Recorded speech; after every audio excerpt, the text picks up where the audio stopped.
আমলের মৌসুম, গুনাহ মাফ করানোর একটা মৌসুম। সেই ব্যক্তির জন্য ধ্বংস যে ব্যক্তি রমজান মাসকে পেয়েছে কিন্তু তার গুনাহ মাফ করাতে পারলো না। সেই ব্যক্তির জন্য ধ্বংস, এই দোয়া করেছেন নবী সাল্লাল্লাহু আলাইহি ওয়াসাল্লাম, বদদোয়া করেছেন। সেই ব্যক্তির জন্য ধ্বংস যে রমজান মাসকে পেয়েছে কিন্তু রমজান মাসকে পেয়েও তার গুনাহগুলো মাফ করাতে পারলো না। এখন আমরা তো জানি না আমাদের গুনাহগুলো কত। যে গুনাহগুলো আমরা জানি সেগুলোকে মাথায় নিতে হবে, এই গুনাহ আমি করেছি জীবনে। সেই গুনাহগুলোকে আল্লাহর কাছে নাম ধরে ধরে বলে ক্ষমা চাইতে হবে। আল্লাহ, আমি অমুক দিন মাদক সেবন করেছিলাম, আল্লাহ আমাকে মাফ করে দাও। আল্লাহ, আমি অমুক দিন বন্ধুদের পাল্লায় বলে অন্যায় করেছি, আমাকে মাফ করে দাও। আল্লাহ, আমি অমুক দিন সুদ খেয়েছি, আমাকে মাফ করে দাও। যেগুলো মনে পড়ে সেগুলো আল্লাহকে বলতে হবে, বলে বলে মাফ নিতে হবে।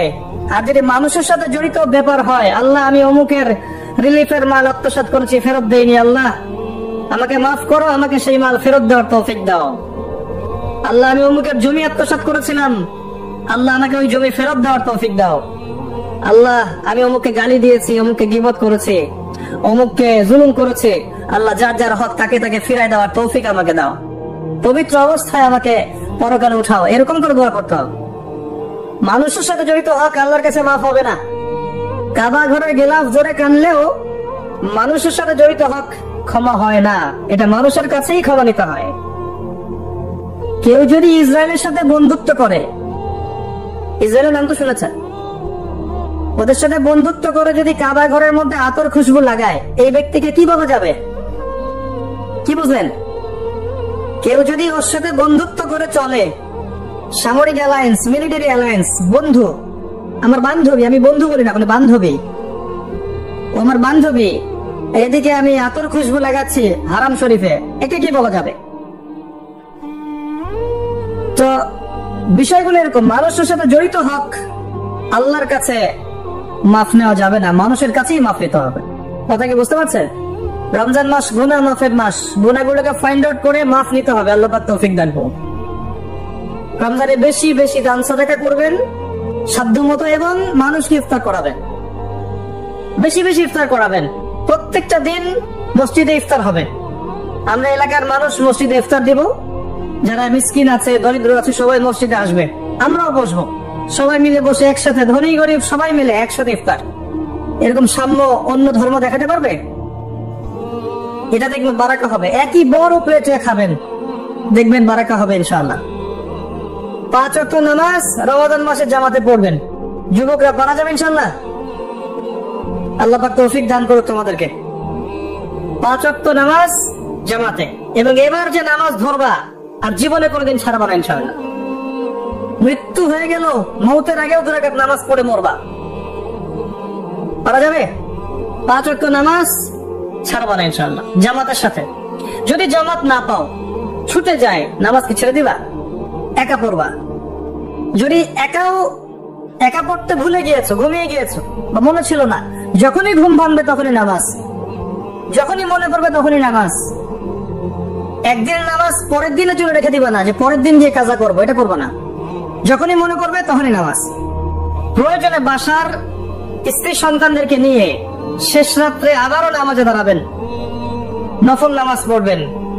তারাবি তো পড়েছেন মসজিদে, রাতের বেলা যখন উঠেছেন শেষ রাত্রে, স্ত্রীকে উঠান, সন্তানকে উঠান, উঠে আবার নামাজে দাঁড়ান, 2-4 রাকাত নামাজ পড়েন জামাতের সাথে, একসাথে পড়ে।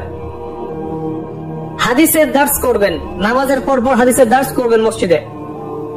আপনাদের কাছে মুনতাকাব হাদিস বইটা আছে না? আছে? ফয়জুল কালাম বই নাই? মিশকাত, বুলুগুল মারাম, রিয়াদুস সালিহিন, এই বইগুলো আছে না? হাদিসের এই কিতাবগুলো থেকে মসজিদে নামাজের পর দার্স হবে, সবাই অ্যাটেন্ড করবে, দেখবেন একটা নুরানি পরিবেশ গড়ে। রমজান মাস এইসব কাজের মাস। আপনার রমজানে যে খরচাপাতি গুলো আছে আগে করে ফেলবেন। এই শাবান মাস শেষ হয়ে যাচ্ছে, এই 15 দিনের মধ্যে আপনি রমজানের খরচাপাতি করে ফেলবেন। রমজান মাসে বেশি বেশি বাজারে যাবেন না। এই মাসটাতে আপনি আল্লাহকে সময় দিবেন, সেজদায় সময় দিবেন, আপনি রিল্যাক্সে নামাজ পড়বেন, তাড়াহুড়া করবেন না, দুনিয়ার কাজকে কমিয়ে ফেলবেন, দুনিয়ার অনেকগুলো কাজ আপনি কমিয়ে ফেলবেন। রমজান আমরা দেখি আমরা দুনিয়ার কাজে ব্যস্ত হয়ে যাই, আর মা বোনরা রান্নার কাজে ব্যস্ত হয়ে যায়। এই কাজ করবেন না, এত বেশি রান্নার তো প্রয়োজন নেই আমার। ভাত রান্না করবেন, একটা মূল তরকারি, সাথে সবজি বা সালাদ, এরকম কিছু, এত 10টা-20টা আইটেম করতে হবে কি জন্য? এত খেতে হবে কেন? আমরা কি দুনিয়াতে খেতে আসছি? দুনিয়াতে আসছি কি জন্য? আমরা কি খাওয়ার জন্য বাঁচবো না বাঁচার জন্য খাবো? কোনটা? কিছু কিছু মানুষ খাওয়ার জন্যই বাঁচে, আর কিছু মানুষ বাঁচার জন্য খায়। নবী সাল্লাল্লাহু আলাইহি ওয়াসাল্লাম কি খাওয়ার জন্য বাঁচতেন? তিনি বলছেন যদি খেতেই হয় মুসলিমদেরকে, তাহলে তারা যেন 1 ভাগ খায়, পেটের 1 ভাগ খায়, আরেক ভাগ পানি দিয়ে পূর্ণ করে, আরেক ভাগ ফাঁকা রাখে। আমাকে দেখান তো কতজন মানুষ এই সুন্নাহ পালন করে? তাহলে আমরা 7 পেট খাই, 7 পেট। তারপরে দেখবেন যে বিশাল ঘুড়ি নিয়ে এইসব চেয়ারে বসে ওয়াজ করছে, সুন্নতের মাধ্যমে জীবন করতে হবে, জাতি রাজি আছো কিনা?